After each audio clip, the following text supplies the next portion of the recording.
Hello, in this video I'm going to show you how to create a backup of your WhatsApp chats on Motorola Signature.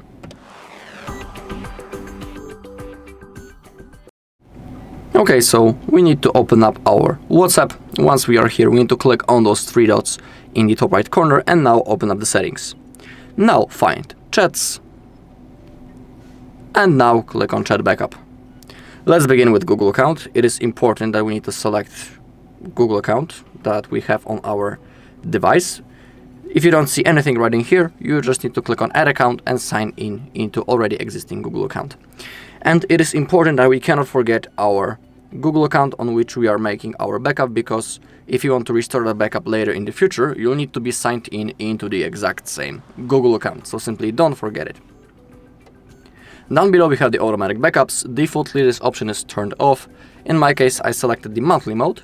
So now the backup will be automatically made each month and I don't need to do this manually. Pretty convenient and comfortable feature. And if you want, you can pick the mode between one of the availables on the screen. I'll stick to monthly in my case. Let's also include the videos in our backup. Make sure that it's enabled. And on the bottom we have end-to-end encrypted backup. It's like an extra security feature. It's not necessary to turn it on. But if you want, if you choose to create it, in here you'll be able to create a unique password that you'll need to type in the future if you want to restore your chats. But be aware that if you create a password and when you forget it, you won't be able to restore your chats and you will lose everything. So if you choose to create it, don't forget it. But just like I'm saying, it's not necessary to create it.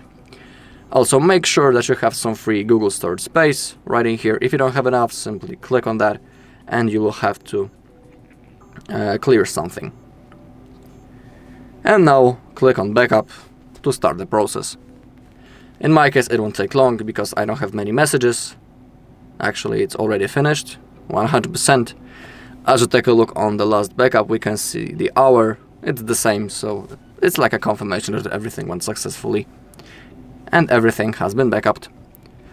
Alright, and that's all in this video. Thank you for watching. If you found this video helpful, please leave a like, comment and subscribe.